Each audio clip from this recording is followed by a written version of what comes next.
Hello everyone and welcome to the Smashi Business Show. Today is Tuesday, February 17, 2026 and I'm Abdul Majid Aman.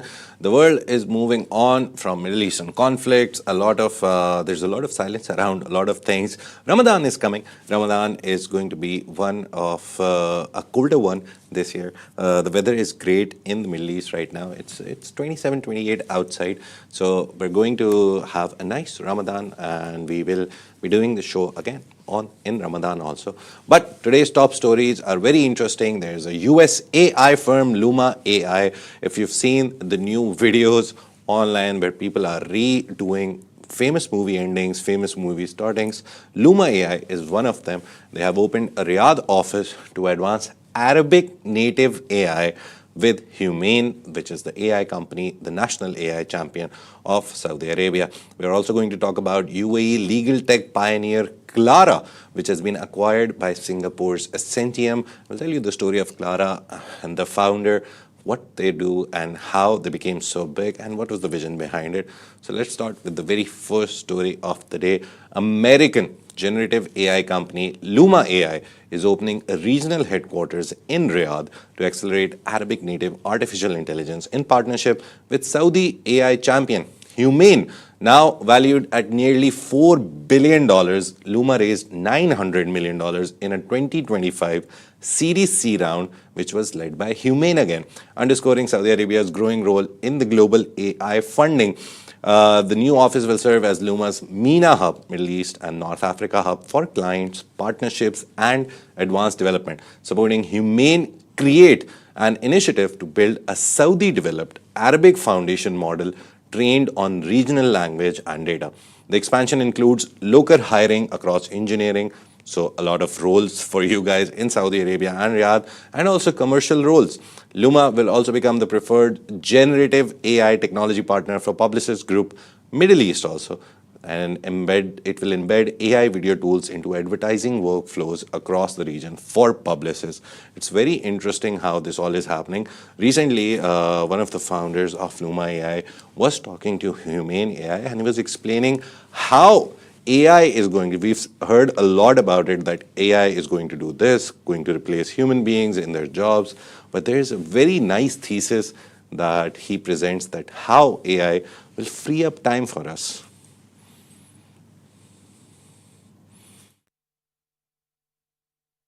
Big limitation of improving the human condition. The washing machine freed up 3 hours a day of people's time every single day. So many people were able to join the workforce because they didn't have to spend time cleaning their clothes. It's kind of crazy what that ended up being. The internet, of course, has had an immense impact, right? But the washing machine brought so many people to the workforce, right? The impact of artificial intelligence is not we will be able to do things more efficiently, faster, those kind of things. No. The impact of artificial intelligence is to redefine the entire economy. Major parts of the economy, like healthcare, they're all bound by human labor, right? The effect that artificial intelligence will have is not it will add 1 or 2 points to the GDP growth, right? It will multiply GDP growth. Indeed, it will multiply the GDP. It's not going to add just 1 or 2 points. That's what he said. Very interesting observation. The main thesis behind it is that AI will free up time. It has freed up time for us journalists, us media people also, because before we used to write 1,000 words. We used to type it out. Now we can present our ideas to generative AI and get a copy. We can prompt it to do a lot of things that we were doing manually before. So it's helped us free up time to be more creative with the headlines, to be more creative with everything else. But moving on, a very creative legal tech startup which was born in Abu Dhabi and was based in Abu Dhabi, still is based in Abu Dhabi, ADGM, and they also have an office in DIFC. They provide corporate services on their platform. They're called Clara, C-L-A-R-A, and they're born from a startup law firm serving early stage founders. And it has been acquired by Singapore's Ascentium in a deal that underscores the company's rise from boutique legal practice to regulated market leader. CEO Patrick Rogers first spotted a gap in 2015 while working as a lawyer in Dubai when tech founders struggled to access affordable legal support for fundraising and company structuring. He left a global law firm and, with co-founders including Lee McMahon, launched Support Legal. That was the first name, focused on startups. Clara was then spun out in 2018 as a technology-driven platform and later pivoted into a licensed corporate service provider. Through acquisitions, including an ADGM incorporation firm in 2020, Clara expanded rapidly. Today, it manages roughly 2,000 companies across the Abu Dhabi global market, which they like to call it ADGM, and the Dubai International Financial Center, DIFC. And they serve startups, venture funds, law firms, and government entities. The acquisition gives Clara additional capital and global reach. I'll tell you why this is very important, while allowing the platform to continue operating from the UAE's key financial hubs. The very interesting thing is there is a video I found of the founder, Robert, talking to a podcast nearly a year ago where he presents the vision behind it. And he says, from day one, the idea was to make Clara a global company, not just a MENA-focused or a UAE-focused company. Here's what his vision behind Clara was. Vision of where we wanted to get to, but also understood it was going to take a while to get there. Right? This is not, we weren't, building a new kind of e-com or food delivery platform where we can just look at a bunch of stuff and say, okay, let's localize that. This is again, I come back to this. It's very challenging to build something that has not been created before. And I would guess that most of your guests wouldn't be able to say that hard on hand, right? A lot of people draw inspiration from other products and then localize them. But that's also a massive opportunity, because if you're right in your assumptions around there being a demand for a service that has not been created before, and then pair with that the fact that we play within the, let's call it the regulatory perimeter. Yeah. So you're playing within a regulated environment, which is tough to access. You can't just with $100 million say, oh, I'm going to go build that right now. Well, you could, but you're not actually, you might be able to do 90% of it, but the last 10% is critical, and you're going to need to interface with governments or get regulated or whatever it is. So there's substantial moats built around the business. And then layer on top of that, the fact that we had as you said, very firm understanding of how this whole thing operates globally, not just in one region of the world. So we thought we could solve a very thorny problem if we thought we could solve it globally, but it's a very long path from that kind of ideation to where the thing is really working and people know about the software globally. This was a very interesting conversation that he had on a podcast, 1 hour, 43-minute podcast. But this part is really interesting, where he says that disrupting an industry or creating a new product which has no copies or which doesn't have any precedents is the most difficult thing to do. But that is why I think Clara grew so much, and now they have 2,000 companies under their belt, and now they have been acquired by Singapore's Ascentium, and now they can become a truly global company, expand out, and become what he visioned, Robert visioned, for it to become. Very interestingly, we always host a lot of property CEOs, a lot of CEOs from trading companies. Recently, we've done so many. But today, we have a very, very, very interesting guest from Aeras Aviation. He is the CEO, Demetrios Bradshaw, for you, where he talks about the aviation industry in the region and as a whole. So feast on the interview, and then it will be a goodbye from my side and from the Smashi Business team side.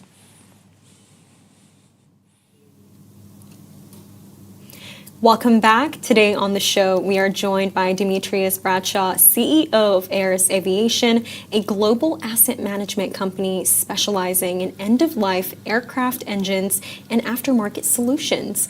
We'll be discussing how the aviation aftermarket works, why engine assets are becoming more valuable, and what airlines are doing with aging fleets in the market. Demetrios, thank you so much for being on the Smashi Business Show today. So just to start, we really want to know, how did you get into this industry? What was your journey like? Well, first of all, thank you for having me here. It's great to be on the show with you guys. No, it's a really interesting in business. I mean, I've been in Dubai for the best part of 10 years or so.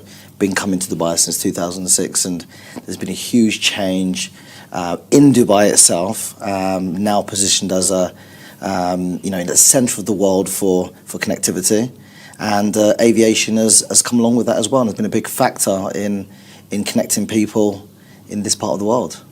Has there been a specific story or experience or something specific about Dubai that pushed you to come here? So Dubai was always for me, was really inspiring when I first came here in 2006.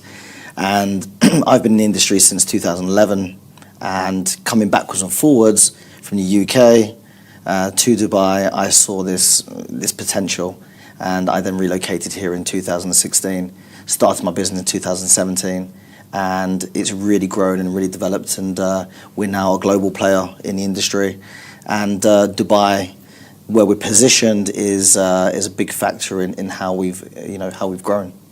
And speaking of how you've grown, can you tell us more about Aeras Aviation, and what do you do in the asset management space for aircraft engines? Well, look, I mean, it's one of those things where people do not really understand aviation and what it's about. It's a bit of a Please, minefield. So do tell us. So what we focus on, what we specialize on, are the engines. We purchase engines, we dismantle them, we rebuild those engines for airlines and maintenance repair organizations, who then supply the airlines back with those repaired engines. So for us, it's great because the OEMs, the original manufacturers, cannot produce the parts to go back into the engines quick enough.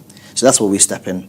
So we purchase these assets, we break them down, we repair the piece parts, and we supply those parts back to the airlines. And it's a big part of their supply chain. It's not just an add-on to the service. It's a big part of their supply chain now in terms of how they fleet plan. So airlines such as Lufthansa, Etihad, and so on and so forth are customers that we work with strategically and support them with their supply chain demands.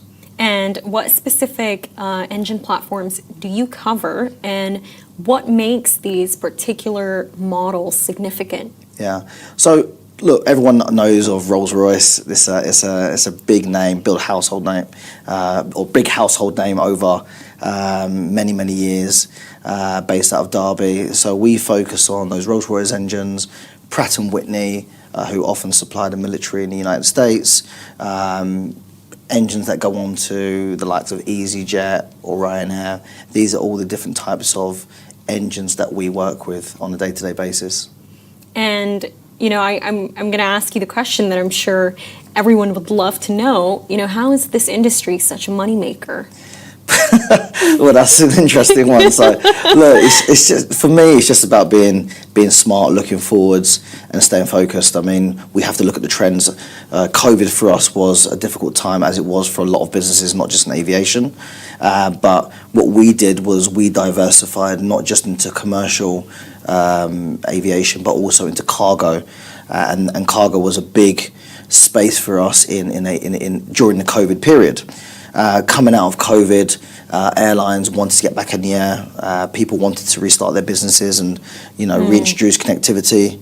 And, being able to travel via plane is a big part of that. So our commercial space started to picked up quite rapidly. And who would you say are your primary customers? So I would say, we work globally. So we work with the likes of Delta, United, Iberia, are a few of the airlines that we work very closely with. DHL is a big customer of ours as well. We don't just work with airlines only. We also work with the maintenance shops.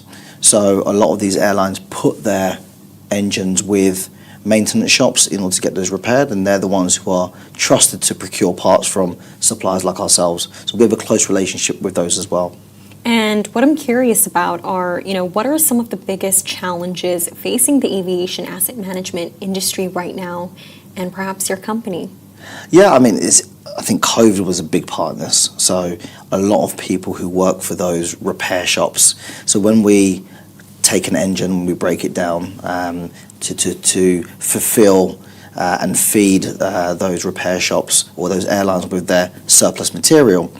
During COVID, a lot of those skilled technicians lost their jobs, and that was a very, very difficult time for individuals in our space, namely those mechanics and engineers who repair those parts. So those individuals who had great experience, good skill, lost their jobs, and that's the knock-on effect is that when we came forth to have our parts repaired, that skilled labour wasn't there. So parts took a longer time to repair those parts. The repair shops didn't have the manpower to repair those parts quick enough, so we can get those back to our customers to put onto their aircrafts and engines. And, I think especially with it being the new year right now, there's a lot of loud news around, mass layoffs and, a lot of restructurings in companies. What I want to know about the company is, how do you manage that? How do you prevent that? What kind of, governance, ethical structures do you have in the place for the company to flourish? And do you think it's important? Yeah, absolutely. So look, we looked at our growth strategy. We always look at it on a 5-year structure. Where do we want to be in 5 years, and how do we get there in terms of numbers, and also having a foundation that allows us to grow. So we completely restructured our organisation by implementing a new 50,000 square foot warehouse in the United States, where we have a new team, a stronger team. We also have a technical division out of Cardiff in Wales, which is just very close to the GE facility. GE is a huge player in the aviation space, so we strategically position ourselves there as well. We have a strong team in Cardiff in Wales. How do we put to achieve the goals that we want to achieve? I think the kind of massive scale that you guys operate at is pretty impressive. And what I'd like to know is, how do you believe the market is going to evolve? And, would you say that you operate differently in these markets because, there's different cultural contexts to take in place? How is that process usually like? Yeah, look, for example, at the moment, Asia is a extremely fast-growing market, and different processes, different structures. I think they say that by 2030, Asia may equal or possibly surpass that of the United States. The United States is the biggest market in the world for aviation. So, we are geographically in a great location, and what we are doing is we are trying to ensure that we can put the right foundations in both Asia and also in the US to ensure that we can grow. Yes, cultural differences are play a part, but aviation is about connectivity, bringing people together. And the great thing about us is that we have been dealing in these markets for many, many years. We've got strong relationships. We've got strong, relationships with those individuals in the different markets. So for us, it's about bringing people together, spending lots of time in these locations, in these diverse communities, and building our business. And sorry, you just said a really interesting point there. Why do you think it's going to surpass the US?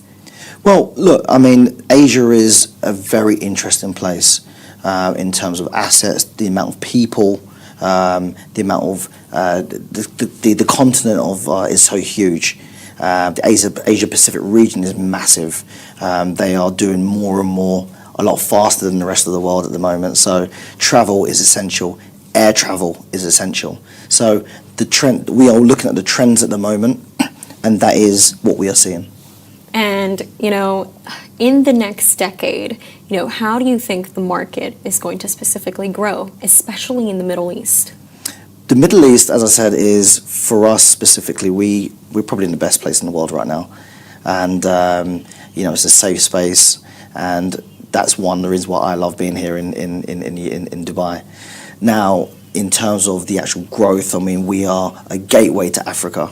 There's a lot going on in Africa at the moment. I think another statistic is that by 2050, 33% of the world's population will be in Africa, in the continent of Africa.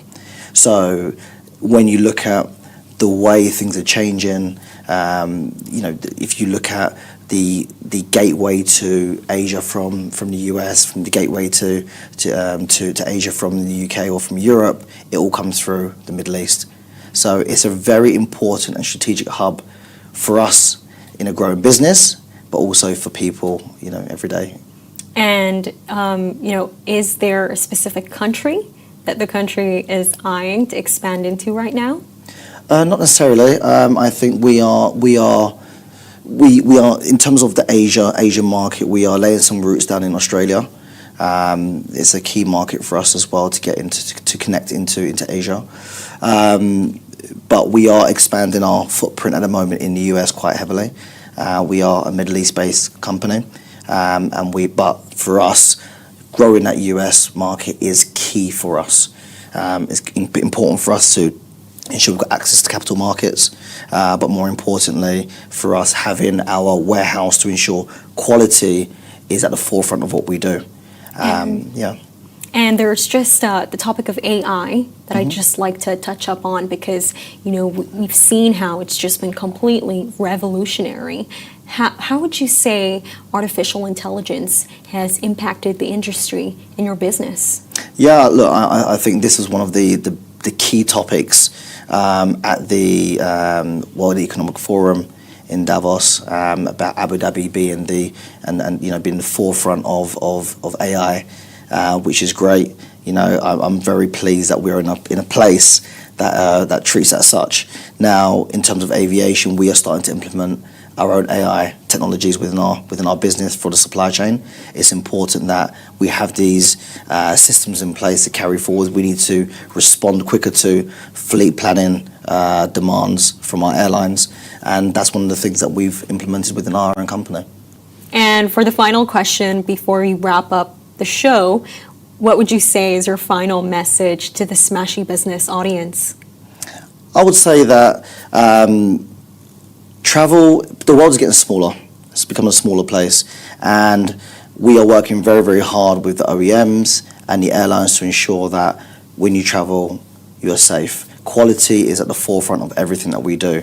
It's a big industry, it's a safe industry, and we're working harder every day to ensure that we keep you guys safe when you fly. Well said. Thank you so much for being on the show today. This is Demetrios Bradshaw for you, everyone. This is the SmashiBusiness Show, SmashiBusiness production under the Augustus Media Podcast Network. See you all tomorrow.